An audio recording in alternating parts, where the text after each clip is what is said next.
Welcome to Dan Really Likes Wine, presented by Pick and Pay. Thank you for joining us as we kick off the week with a particularly cool wine. It's a bit of a landmark wine out of South Africa over the last couple of years, which Headlines are offering to you this evening. And it's preceded by a couple of wines each from the guys who came together to bring you the wine that headlines today's show. Now, the wine in question is one that many people have justifiably raised eyebrows about. It's ridiculously priced. How can you possibly sell a single bottle of South African Cabernet Franc by two people who don't even make Cabernet Franc for 5,000 Rand? Well, we'll find out if it's worth that 5,000 Rand, and more importantly, the really cool story behind an awesome collaboration of two friends who decided to do something rather special. And it's the first time I'll be tasting this wine, so I'm particularly excited. I think my love of Cabernet Franc has been well documented, so to try one that comes with such a story has me really, really looking forward to the back end of the show. But before we do that, we'll be trying wine from both of the two wine characters, and I choose the word very deliberately, who make up our guest list today. The first of them, Brian Smith, is the man behind Elgin Ridge, which is particularly well known for some superb white wines and some lovely Pinot Noir as well, and celebrating all that is great about wine down in Elgin. And then we head to Botrefeer, and partner in crime, a man with the most eclectic wardrobe in the South African wine industry. It gives us, amongst others, the famous Luddite Shiraz, which I've yet to give to anybody who didn't absolutely love it. It's become a modern South African classic. So let's meet our two guests for this evening. They're paired up together, and they've been kept socially distanced by a large ginger beard, which separates them. So everything is above board. Brian and Niels, a very good evening, guys. Welcome. Hi, Dan. Hi, Dan. Yeah, good to be with you. Oh, lovely to have you both, and lovely to have you both in the context of this great collaboration. And we're going to chat about this just a little later and find out how the wine came together. But before we get the combined story, let's get the individual story. Brian, I'll kick off with you as the younger, more established winemaker, and tell us a little bit about Elgin Ridge, because it's a brand I've enjoyed for many years now. How did you come into the wine world, and how did Elgin Ridge come to be part of the Elgin wine scene? Okay, thanks, Dan. Well, my wife and I, we're from London. We sold our IT business in 2006. We already knew Elgin. We knew a few producers there. I already knew Niels as well. And we really wanted to plant our own vineyards from scratch. So we found some fallow land in Elgin. And my wife was very keen to farm sustainably and organically. And so from day one, from when we planted in 2007, basically we went along the organic trail, both on the farm and in the cellar. So like most people in Elgin at that time, we planted Sauvignon Blanc because that was the grape that was really doing well in Elgin. We also planted some Chardonnay, which hopefully we're going to taste and review today. Pinot does quite well in that valley as well. And basically the rest is history. Niels, in the early days, really taught me how to make wine. I did a short program in the UK, 6 months of I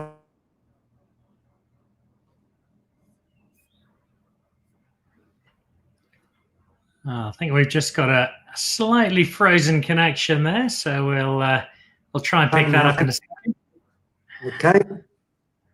Well, there we go, Brian. I think we just lost you there for a moment, but we got the bulk of that, which leads into an important question, I think, Brian. We'll leave the collaboration on the Cabernet Franc for a little later, but of all the scurrilous rogues you could have found as a mentor in the wine world, how on earth did you stumble across Mr. Verburg? Well, at the time, Niels was making wine for Iona, and I knew Andrew Gunn, and I met Niels through Andrew. And to be honest, I think he was the only one that would work with me. But no, look, Niels, I've known Niels now since 2002, and I think we both have the same philosophy, and so it was a really good partnership. Niels, do you remember your first encounter with Brian? Yeah, it's. I mean, I used to rent cellar space to make the Luddite wines up at Iona, and Brian brought his grapes to the winery. So I started making the Elgin Ridge Sauvignon Blanc from the outset in the Iona cellar.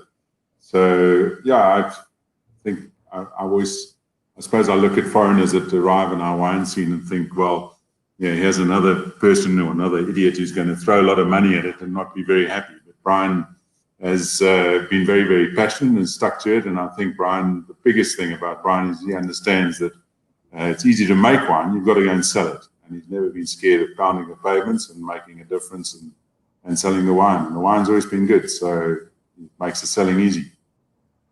It's clearly also grown into a terrific friendship, which is fantastic. And we'll explore that friendship through the medium of your joint venture a little later. But I think it's important to note, Niels, that you are not just a great winemaker, but also an enormously respected member of both the local community and the wine community. We've got some photographic evidence just to underscore that. Here are a couple of images of Niels at work, just to show you experience, focused. That's probably my favorite. And that's the kind of thing you wear to work most days, isn't it, Niels? Well, it's all in the spirit of charity, which is good. And yeah, the one with the shirt on, that was the morning after. I couldn't find the rest of my outfit. It probably got destroyed, but I could only find the tutu. But the vest and there was the hairy fairy at one of our famous Pot River beers and barrels evenings. So I did Swan Lake, which was probably pretty scary, in my pink gumboots on the stage. That was my 3-minute skit, and I didn't win that year. I was quite disappointed, I have to say. It's one of the most controversial decisions that's ever been made in the greater Botteriff area. Loads of character in Niels, loads of character in your wines as well, Niels. And that's why you've got such a devoted following, not just around South Africa, but internationally as well. The Luddite brand, what sparked the idea for it? What's behind the name? And how did you move into this space from Iona? I've been very fortunate in the sense that I moved to Botteriff in 1995 after making wine around the world, and started off at Beaumont Wines and got to know the area really, really well. And I had one of these, I was looking for farms all over the show, and one particularly rainy weekend when I was getting cabin fever and I needed to get out of the house because otherwise I would have killed one of my children, I took a bottle of wine and a golf umbrella and walked up onto the hill at Luddite and thought, geez, this could really work. This piece of land, this rump of a hill could work really well. And we'd already seen the success of Shiraz down at Beaumont. So it was a natural progression to try and to start planting some Shiraz of our own. We went and borrowed some money and started from scratch. So very much like Brian, fallow land, full of Port Jackson and blue gum, and we cleared that all up and started, getting the game going. So that was amazing. The name Luddite picks my feel about wine. I'd worked in some really, really big wineries around the world, and I was horrified at what goes on. People using, reverse osmosis, cryo extraction, centrifuges, crossflow filtration, people adding water, people adding flavor, all kinds of, I don't know if I'm going to try not swear on this program, but all kinds of things that I never thought were even as remotely suitable to making wine. And for me, it's about just using your hands, minimal mechanical interference, but about good grapes, good yeast, and good barrels. And that is the essence of it. We always joke, you can drink a bucket of our wine, you'll still feel fantastic the next day because there's nothing to do you any harm. You'll obviously get a bit pissed, but the rest of there's nothing else there that's going to do you any harm. But the name Luddite was the Industrial Revolution, the rebels there that were worried they were going to lose their jobs to machines. So they went around and they broke the machines, burnt the factories down, and their leader was a chap by the name of Ned Ludd, and all the followers were branded Luddites. And when I heard that story, I thought, that's what I feel about wine. If one day we get so, progress to the point where you drop a bunch of grapes in one side push a green button and take the bottle out the other side, then no winemaker is going to have a job. And essentially, that's what the Luddites were fearing at the time. So, the label, depicts, some people joke it's cut out of a potato and stamped on the label, like you would do at kindergarten with an ink pad. But it depicts, that sort of era, sort of a lovely rubber stamp on the label, and we hand number every bottle to tie in with all the handcraftedness. Of course, it isn't just a potato cut out with ink. It's nowhere near that advanced, but it does suggest exactly what the ethos of Luddite is. Before we sample our first wine, we have a few friends who are joining us from around the world. Angelique Duvalakis saying hi, Dan. It's lovely to have you on the show again. Pippa Pringle, the PR Supremo, is helped us put together tonight. Pippa, thank you very much indeed. Daryl Balfour watching over on YouTube. Daryl, good evening. Lovely to have you with us this evening. Greg Sherwood, behave yourself, boys, says Greg. Mr. Sherwood. Elizabeth Bardam, I salute Brian's commitment to biodynamics, and the wine is fantastic. Thank you very much, Elizabeth. Skulk Staffelberg, hi Brian, hi guys, lovely area. It is indeed, Skulk. And then chipping in ahead of the wines that we're about to taste. We love all the wines from Elgin Ridge, as they showed, including the superb Chardonnay and the Chaos White blend. We'll try the Chardonnay a little later. I don't think there's any Chaos left, because I think the Verburg foodie, Steve Steinfeld, has drunk all of it. But we do have the Chardonnay, and we do have the Sauvignon Blanc. So let's crack into our first glass of wine, Brian. Introduce me to the Sauvignon Blanc and why this is such a special wine for you. Okay. All right. Anyway, just tell Greg the check's in the post. This is the Sauvignon. We'll start with the Sauvignon. So, okay. You want me to give you a little bit of background on this, Dan? Please do. Please do. Okay. Everybody reckons that you have to drink Chardonnay like 2 hours after it's finished fermenting. So what we do with this wine is natural ferments in stainless steel, and then after fermentation, we leave it on the lees in the tank for 9 months. And what that does is it really gives the wine some complexity and mouthfeel. And then we bottle normally around about just before Christmas, and then we leave it in bottle again for anywhere for 18 months to 2 years. And so what you get then is you get a wine that has complexity, it has some tertiary flavors. I don't know about you, I sometimes find Sauvignon Blanc can be a little bit one-dimensional, and I think that's often because it is drunk too young. So the whole idea of this wine is to sell a wine that's maybe 3 years old, it's really got some nice complexity, matches food well, and isn't typically what I would call South African. I find most South African Sauvignon Blancs a bit too young, a bit too acidic, a bit too green. The other thing we do with this wine is we pick a little bit later so that the acids are slightly lower, and that tends to make the alcohol slightly higher, but providing you can't taste the alcohol, to be honest, it doesn't really bother me. There is a lovely breadth to this. In 2017, it has had the benefit of that extra time. I think the youth, in part, Brian, is the fault of many of my fellow Johannesburgers who at the moment are most annoyed that the 2021 Sauvignon Blanc is not yet available, and waiting for it to arrive. But and if you like that style of Sauvignon Blanc, that's absolutely fine. And there are many people who do. But I think this is a nice alternative, a wine that's just got a little bit more depth to it and takes away some of, maybe not the one-dimensional nature, but this just gives it so much more. It also has an interesting number on it, Brian. We can see there 282. Now, if this was Niels' wine, I'd put that down as the number of bottles you should have every week. Not, it's yours. What does the 282 refer to, Brian? Well, if I'm going to be absolutely honest, it's marketing bullshit. 10 years or so ago, walking around the vineyard with the design company that were going to do our labels, I just happened to mention that the farm went from 220 to to 320 meters above sea level. And they came up with the idea of, why don't we use a number rather than a name? And it was quite striking. I thought, on a shelf, this is going to really stand out. So on the back of the bottle of the Sauvignon Blanc, you'll see that 282 meters above sea level is the ideal height to create cool climate Sauvignon Blanc in Elgin. The problem is, I don't know where that vine is that's 282 meters above sea level, but maybe we'll find it one day.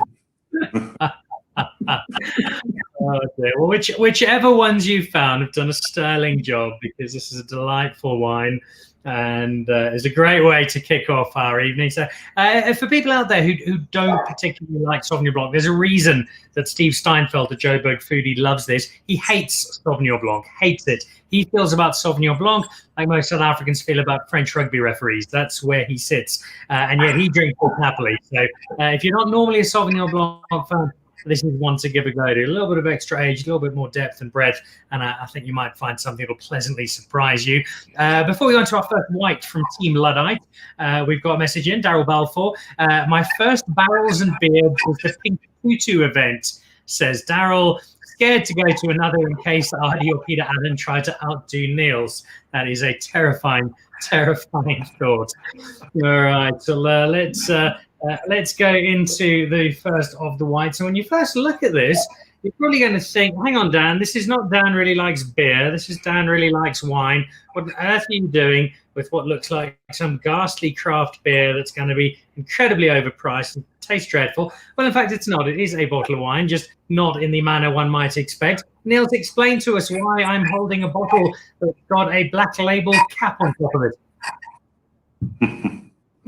Well, it's a bit more classy than a black label cap. It's the same cap they use to age champagne for the secondary fermentation to age it on the lees before degorging. So I actually bring the caps in from champagne. It's the double thick aluminium, double thick liner, and it's pretty bulletproof. But the main reason was that I've never been a fan of screw cap.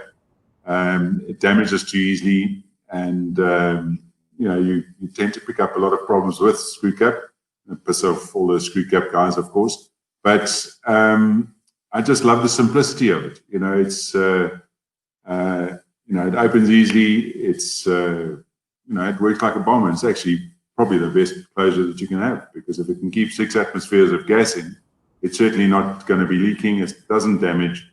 And at this stage, we don't know how well the wines are going to age under this. We do the red Saboteur, the cork and crown, so you have an option.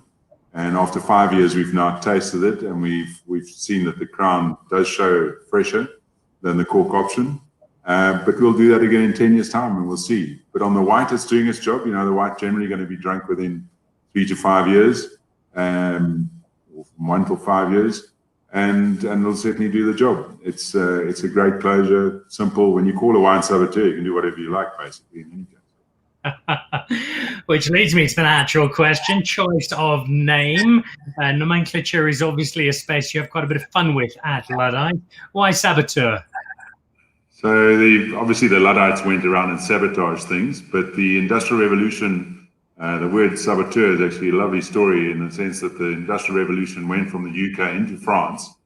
And being a cask-corp myself, or first generation South African from Dutch parents, a wooden shoe or a Dutch clog, shoe in French is called a sabot. And in those days, most people wore wooden shoes, I would imagine.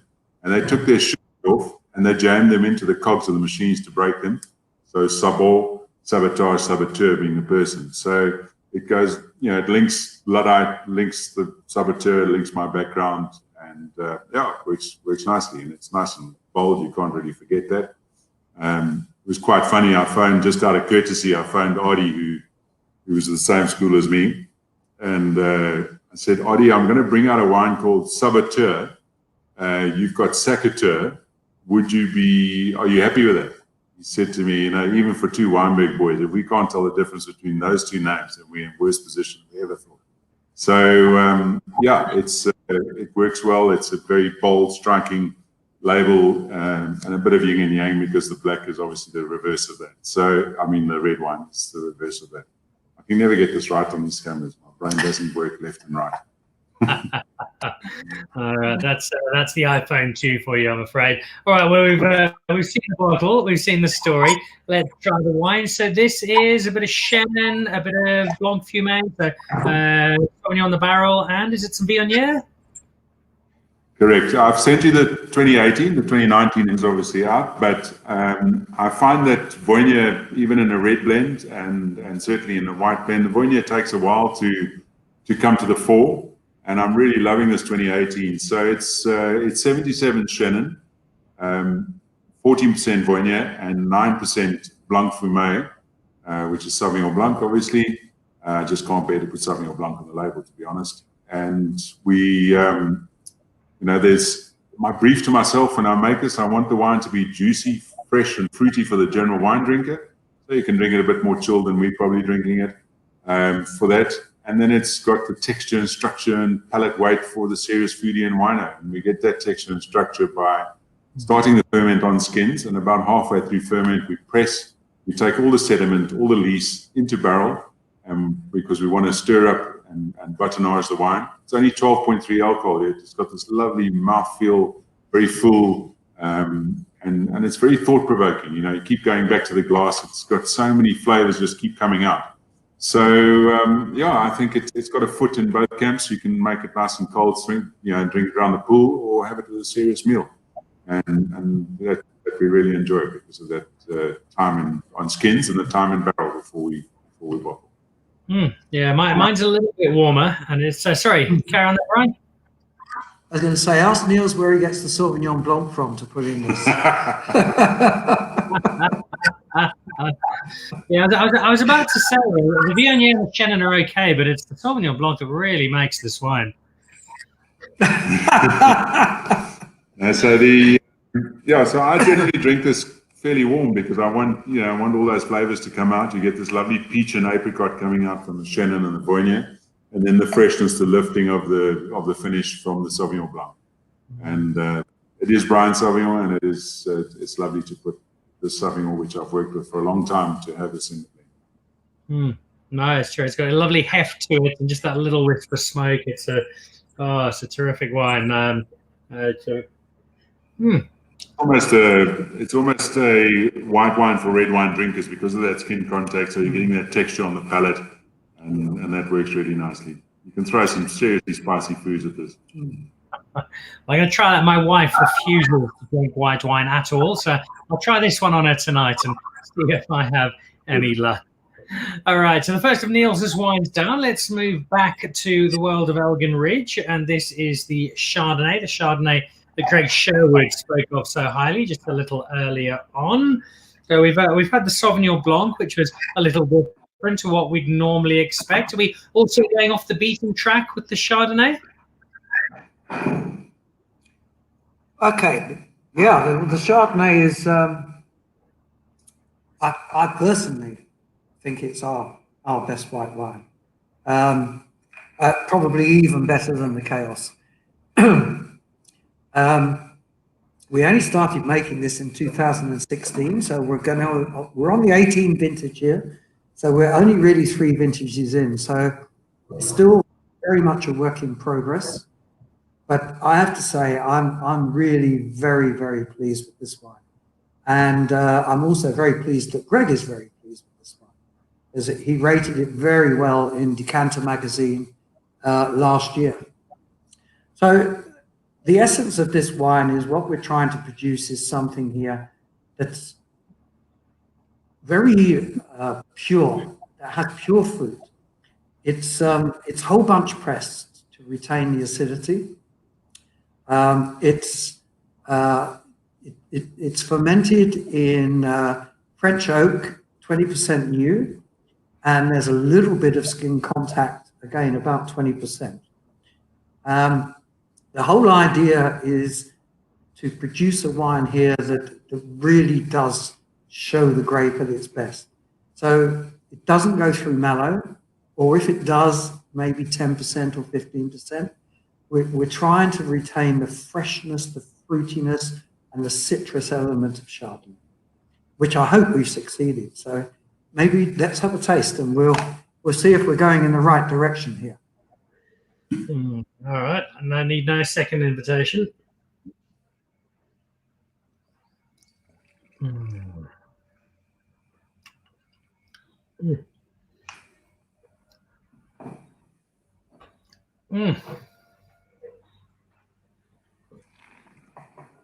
I can see why this appeals to Mr. Sherwood.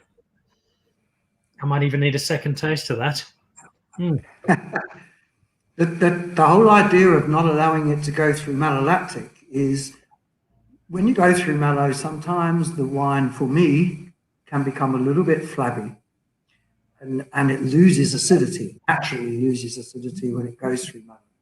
So what we've got here is a wine that's got pretty racy acidity, but the fruit is really retained, and that's what we're trying to do. It's got a nice citrus burst, which is just about right for Elgin. You will have drunk a fair bit of this, Niels. What do you make of it?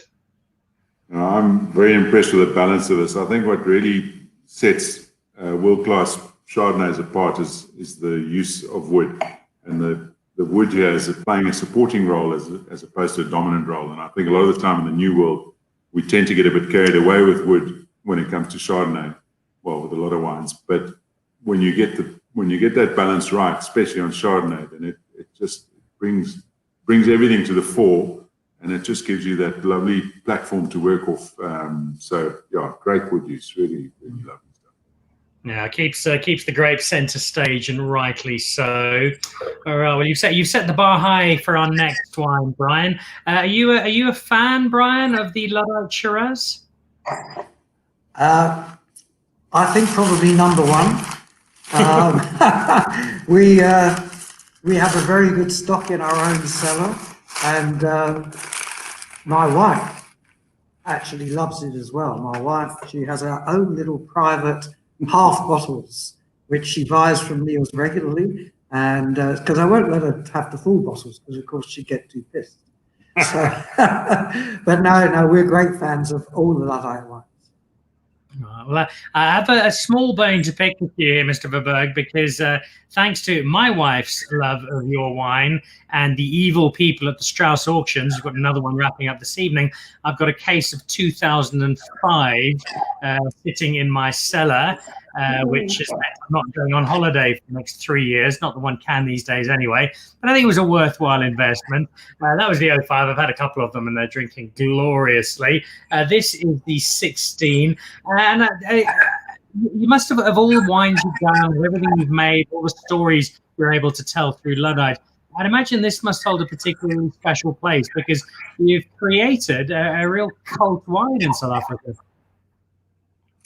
Well, I'm always a bit nervous of the word cult wine. I think it's maybe overused. I think it's one of those things that I don't know.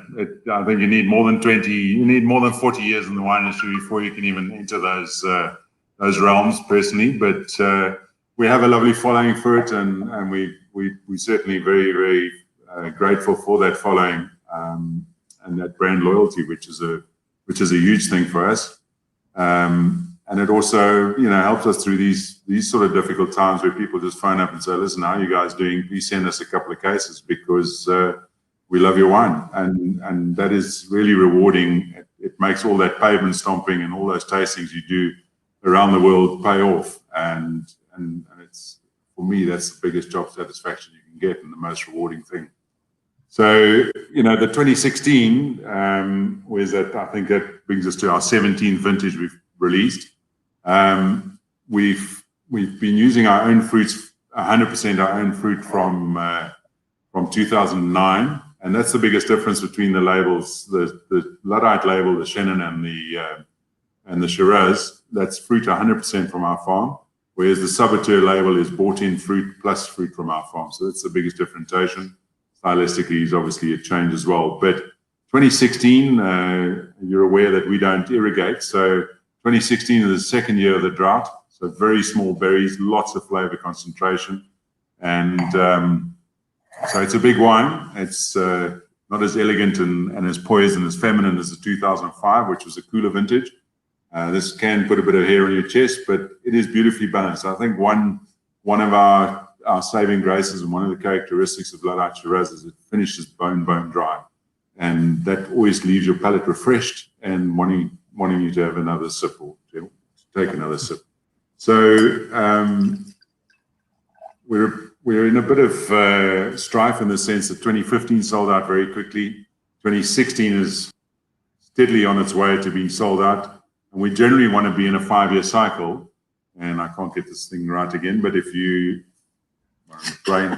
you'll notice there's only 11,800 bottles of this vintage, which is a bit of a worry. So we only got just over 2 tons a hectare in the second year of the drought. It gets worse from there, unfortunately. I think 2019 we're below 10,000 bottles. So it's only going to get scarcer and scarcer, which is obviously a concern for us. We don't want to go out of the cycle. We sort of took the knock in the beginning because we sell most of our wines in restaurants around the world. And we wanted the wines to be, relaxed and balanced. Even though it's 100% Shiraz, it's a blend of different batches of Shiraz. And that 2 years in bottle before we release just allows all those components to marry beautifully in the bottle. And then by the time we release it, it's ready to roll with the potential to age, obviously. And that's been one of the nice things. I mean, you mentioned the Strauss auction, to see what people are paying for the wines. I think if you bought a bottle of 2004 and you've still got some in your cellar, or 2005, and you've then realized what it realizes on the auction, then it's a 7-fold investment, which is quite good, and for us, obviously, very exciting and nice tap on the back. But let's go to the 2016. So as we do that, Niels, just by way of introduction, Greg Sherwood with a quick comment saying that the Cape Winemakers Guild Red was a real revelation, one of the best wines in the lineup. Loved it. And then Reginald Peckler, who joins us from Cheaper Plains, as he does so often. Uncle Neil, good to see you strong and sound as always. I fancy your Shiraz. The philosophy behind it is extraordinary. Busy packing my baggage for your next harvest. See you soon. So look out for Reginald on your front door in coming weeks. All right. So into this 2016. Thanks, Greg, for the comments on we actually, while we were waiting to link up, Brian and I tucked into a bottle of the Lone Stranger Mark II, which was the Guild wine for this year, just to see how it was going. He hadn't tasted it yet. But yeah, so the 2016 dry year, very small berries. We pick on flavor. We've been working with these vines for a very long time now. And we walk through and we taste and we taste and we taste. And I can't expect the flavor in the wine if I'm not getting in the grape. And sometimes we get a bit of a shock to see where the ultimate sort of alcohol ends up. But we want balance. We want the fruit to taste like it should. And with those very small berries, we didn't really have to work the cap very much. The fermentation, the punch downs and so forth, because the wine was pitch black straight away, literally after coming out of the crusher destalker. But as those smaller berries started, the skin started breaking up and the sugar got released, the concentration of that sugar started coming through. So it is a big wine. It's not for the faint-hearted. But again, hopefully it's showing balance. So the smaller batches we hand punch down. The bigger batches we put in a small 5,000 litre tank, and we do a pump over method with a lot of oxygen just to stabilize the wine as much as possible, because we don't want to use too much sulfur later on.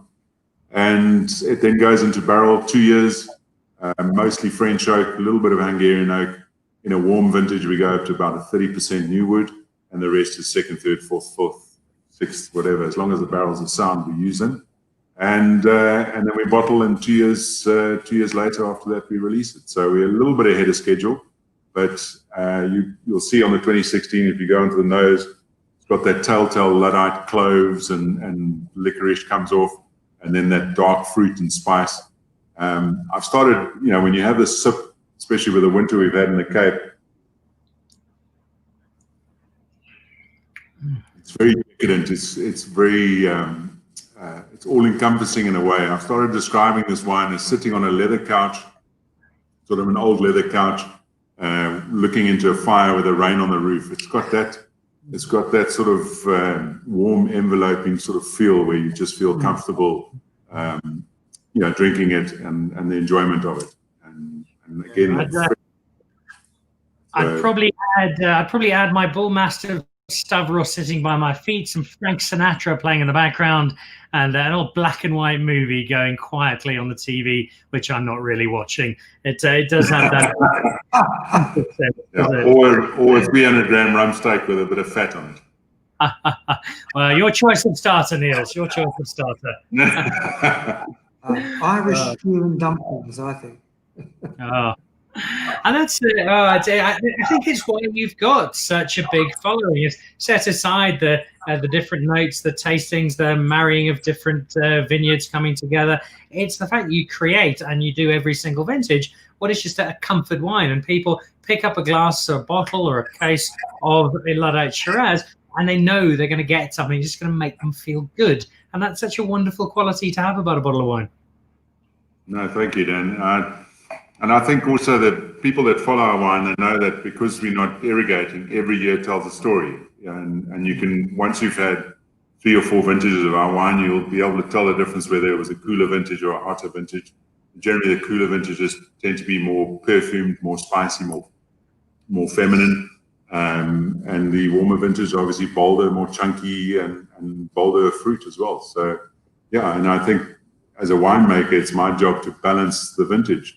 So if we've got big fruit, we need to make sure we work the cap more, get more bigger tannins in there, maybe use a little bit more new wood, which we do. As I say, in a warmer vintage, we go up to 30% as opposed to cooler vintages, probably 15, 20%. So it's about that balancing act. And I always feel if you've got balance, then you're right, and you've got everything. So, yeah. Before I get Brian to introduce the backstory to and I'm not sure how you pronounce the full stop. I've been practicing it all afternoon, but we'll just go with the last time I was down at Luddite, I was taken advantage of by this large bearded Hagrid of a gentleman who flogged me something called File 13. And I've still got it. I can actually see it sitting on the top corner of my cellar. I thought maybe like you made everything up about it to try and sell some wine you're looking to get rid of. But remind me what File 13 was and what I could be looking for when I do open it. So File 13 is either 07 Luddite or 09. And the fault came about. I had to go to a tasting, lastminute.com, jump on an airplane, and I'm normally always for the labeling because things can go wrong, as they did. And not my staff, one of the ladies who no longer works for me in the office, I explained to her where everything was, and I don't think she even went downstairs to go and make sure that the 07 was getting the 07 labels and the 09 was getting the 09 labels. And sort of 2 years after the fact, I unpacked the whole store, and there were these 5 bins at the back of the shed, which we didn't know whether they were 05 or 07. Obviously, I knew if I could pull the cork, but if I could pull the cork, I can't sell it. So people that follow Luddite knew straight away they were still onto a bargain. So I approached the Wine and Spirit Board, and they said, listen, our hands are tied. We can't do anything. We can't certify the wine. So that's why we came up with the wine with the name File 13, i.e. she hid all the evidence in the dustbin. Destroyed all the pink cards that they have to, and all the seals, and so therefore it's got no vintage on it. It's got no you can't say what cultivar, but it is Luddite 07 or 09. And if you've got some of that, if you pull the cork, underneath the cork, if it's really, really dark, the color of the red stain. So where's the cork?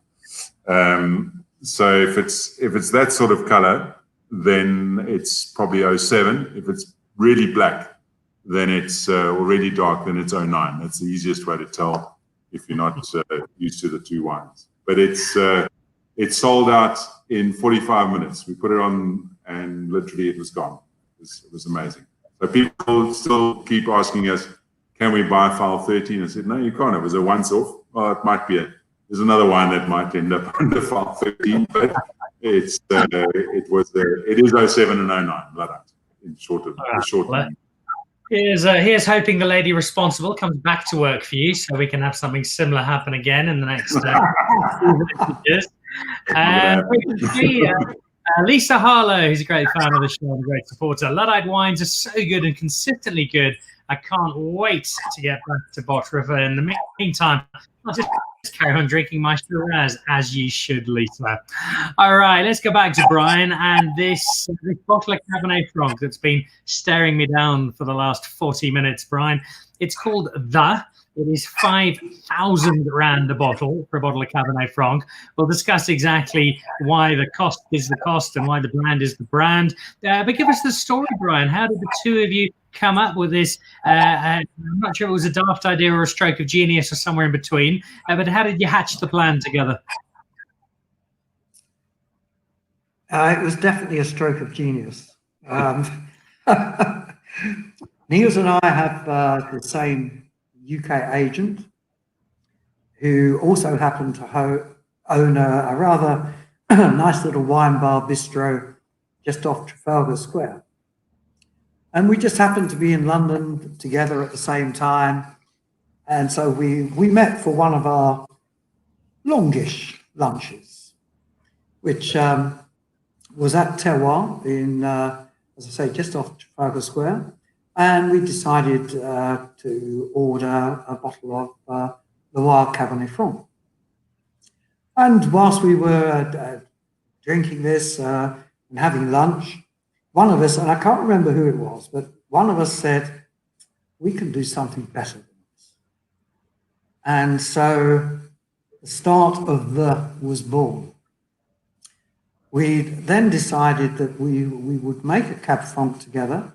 And Niels, many, many years before, had been involved in the planting of a Cabernet Franc vineyard at Beaumont in Bot River. I think it was 21, 22 years before, something like that. And so Niels then approached Sebastian and said, we want to buy some fruit. So that was the way it was really born. But I think what was interesting was that we both love Cabernet Franc. Neither of us had any Cabernet Franc grapes. I have subsequently planted, so watch this space. We may be coming back in the future with our own grapes on this one. But it was a passion for that particular varietal.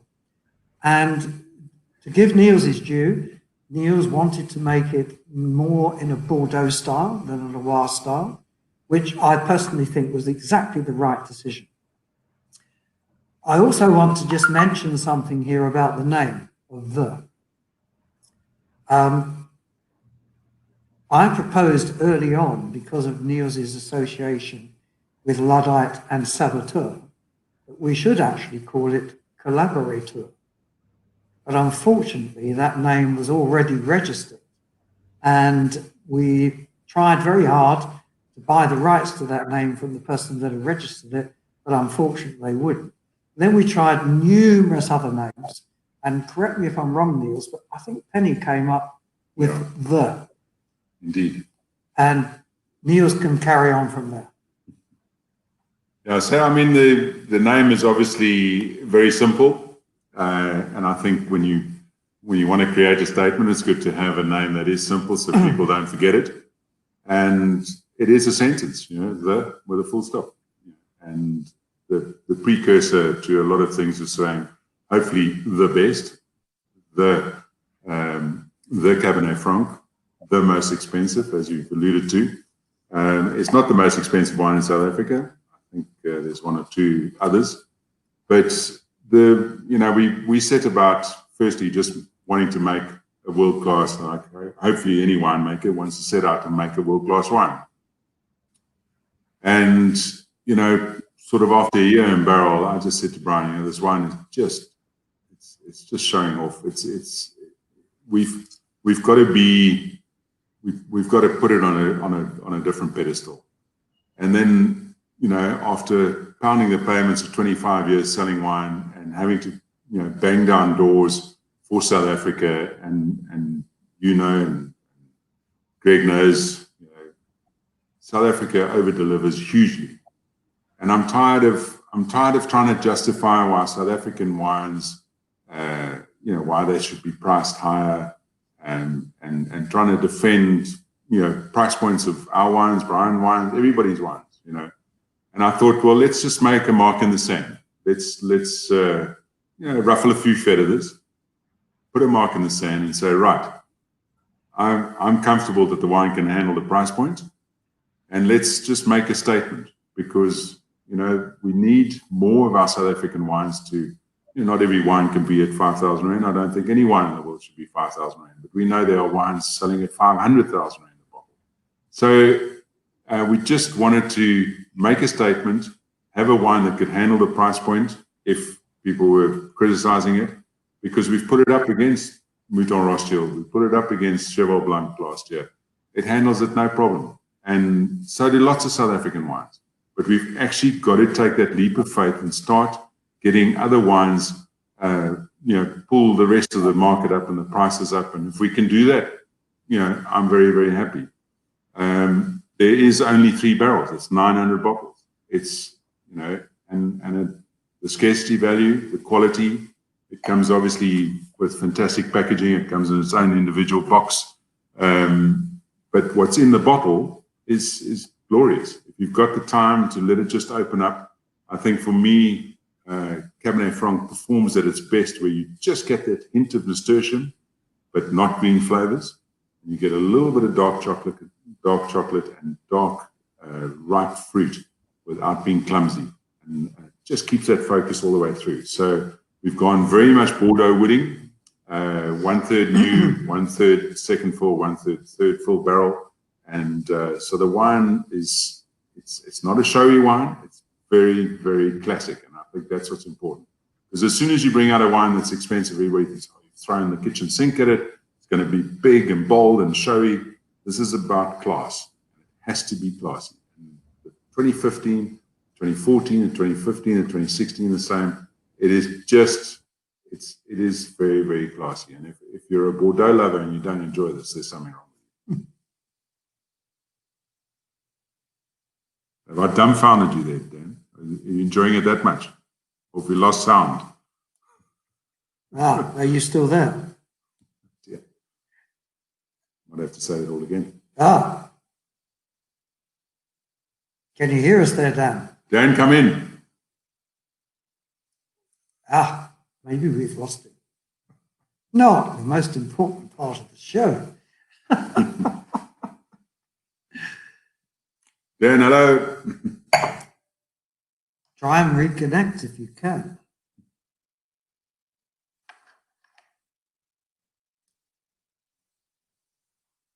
Sure.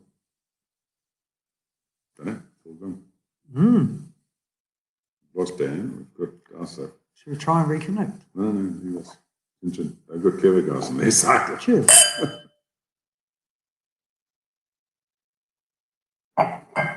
We still like it. You know what I really love about this? This is a 20-year wine. This is going to last like a really good. Big time. Yeah. Certainly. Not a doubt. Dan, are you there? No, we lost him. Probably we are currently having technical difficulties. Oh well, let's carry on drinking. Hopefully everybody heard the story of that. I hope so. If not, we'll have to do it all again. Interesting. Greg was online there because Greg gave the 14 a really good write-up. I don't think he's had the 15. I should take some with me when I go to the UK. Indeed. Maybe I should take sort of 3-4 bottles or so just to Greg and a couple of others. Yeah, no, without a doubt. And quite a few people watching. Yeah, I was impressed that Greg was on there. Says we're in the show, everybody can see and hear us, but we've lost Dan. Better watch what we're saying. Great show, Dan. He's back.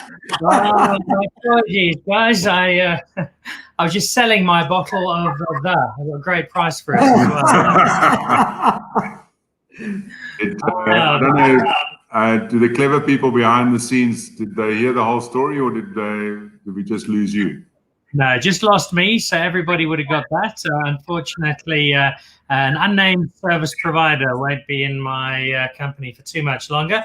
But we are back on emergency backup. So worrying, if the Luddites can run a decent show online, what's going on with you? Oh dear. Well, let's just get back to the bit I missed. So, a very good evening and a warm welcome to Dan Really Likes Wine. We're going to start with the Sauvignon Blanc, and no, we're at the stage. So we got to the story of that. We've been through all of it, and the comment I wanted to make just before I had to bid you a temporary farewell. I haven't tried it yet, and I've deliberately not tried it as much as I wanted to.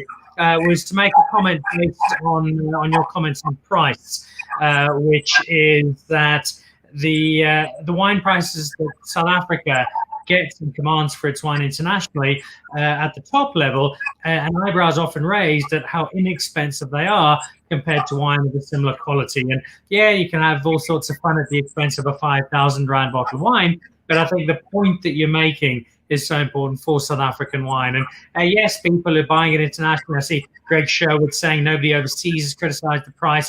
Granted, they're paying in pounds or euros or dollars. That does have an impact. But I think the point you guys are making together is that we do have fantastic wine, and it does deserve to be rewarded as such. So before I even tried it, it might be dreadful, but before I even tried it, I think our best wine does deserve rich reward. So good to the both of you for making that point and taking that stance and setting us up for something that I'm very, very excited to try.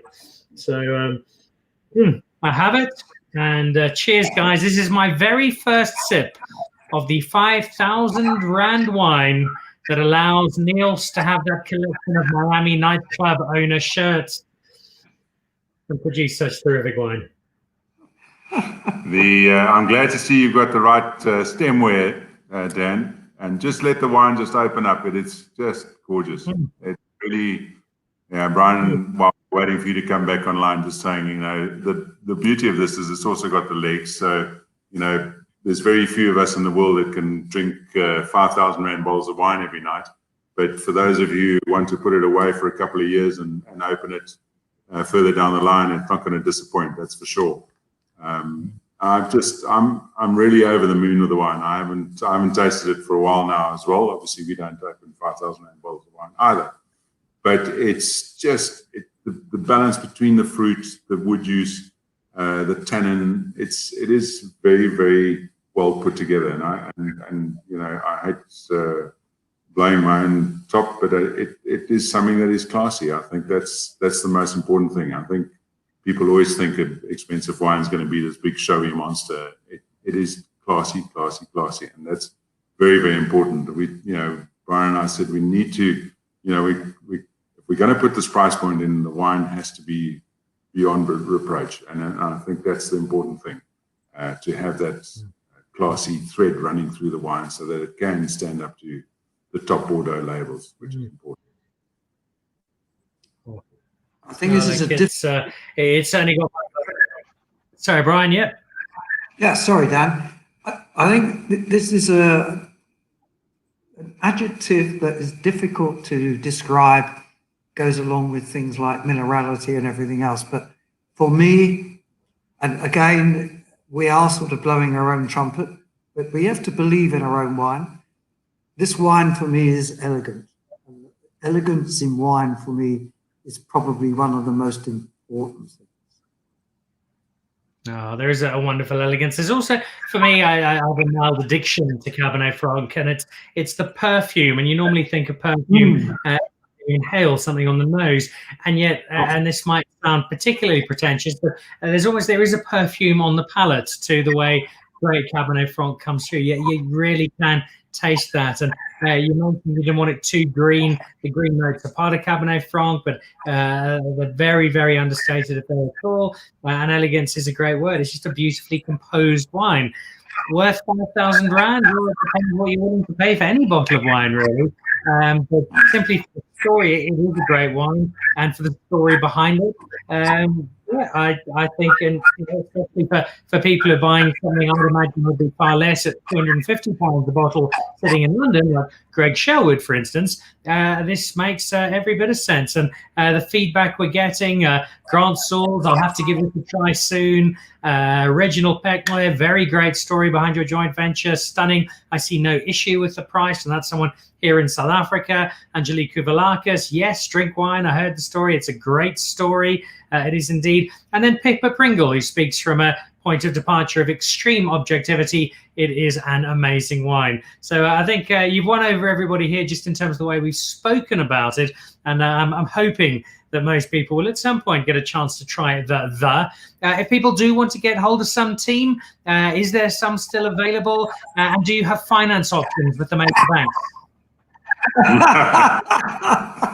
No, there certainly is some available. We've the very clever people that have told us we need to keep at least 2/3 back for re-release because we see the price going up, to be honest. And so yeah, we've only released 300 bottles of each vintage so far because we trust this is going to age beautifully, and we'd like to re-release further down the line.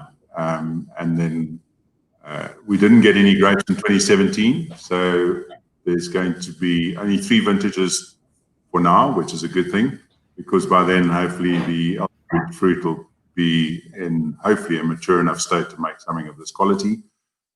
So there's a good chance that we might bring out a 3-pack with 14, 15, 16 in it, which I think would be a complete winner for somebody who does collect wines. So that'd be great. We've lost Dan again. I don't know. He must be a Luddite. Question in from He's back. question in from Grant Saul. Grant wanting to know what type of aging does this wine have? 25 years plus? Ooh. Well, it's that how long's a piece of string type question always. It certainly will age that long. There's no problem with that. It's more how people look after the wine. If you store it well, it'll age 25 years, no problem. But yeah, I mean, if you've got the finances, I'd buy a couple of bottles and or more than a couple, and open one every 5 years. When you think it's ready, drink the rest, because life's too short to wait for wine to go over the hill. That's the biggest sin ever. I think that the closing comment from our guest this evening comes from Nick Furness, who says, fantastic partnership, pretty balanced actually. And I think you two guys balance each other out in many ways. You've got a love for wine, but you bring different dimensions to this partnership, and the result, your own wines are both terrific, and that Luddite Shiraz is as fabulous as ever. But it's a great wine. We can argue all day whether it's worth 500, 5,000 or 50,000 rand. And part of the beauty of wine is these sorts of debates. And I love having them, as I suspect the two of you do as well. But it's bringing these debates to the fore and getting wine into the headlines and into discussions that makes it so much fun to play around with. So to both of you, thank you very, very much for an incredibly special evening. I'll ask you, just before you go, from each of you, just a quick comment from Elgin Ridge, from Luddite. What can we expect over the next few years? What to look forward to from the two of you? Oh. I think you'll always find from Niels and I new things, excitement, passion.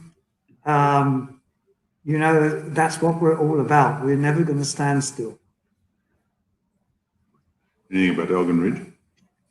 Yeah, we're not going to stand still either. Dan, I'm going into a really interesting phase. I'm not going to wear tutus anymore. I'm going to start wearing two-tone clothing.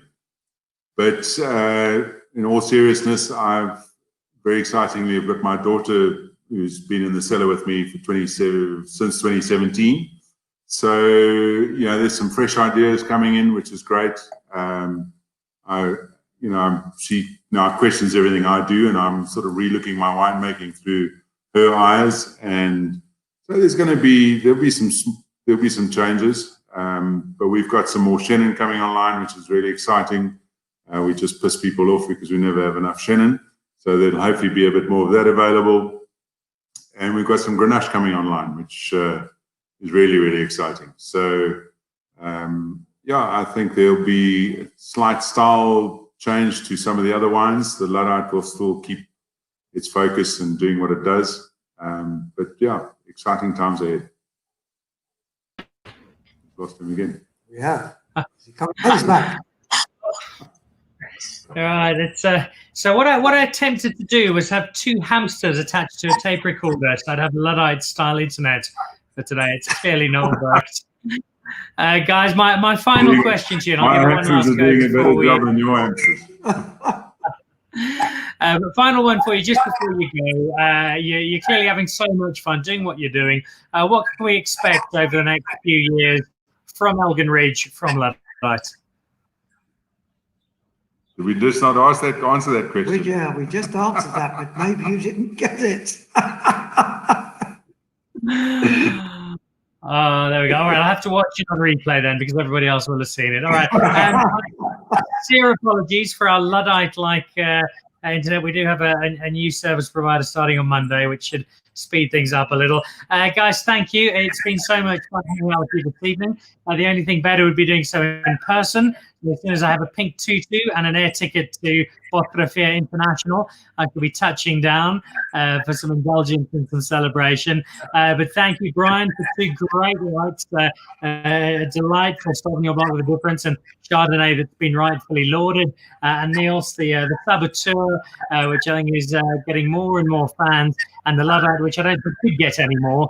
And then together, the Cabernet Franc that's just added such a cool dimension to the wine debate of late. So thank you both very much. Look forward to seeing you on the show again soon, and hopefully seeing you down in Elgin and in Botrafia in the not too distant future. Cheers, guys, and thank you. Thank you very much. Cheers.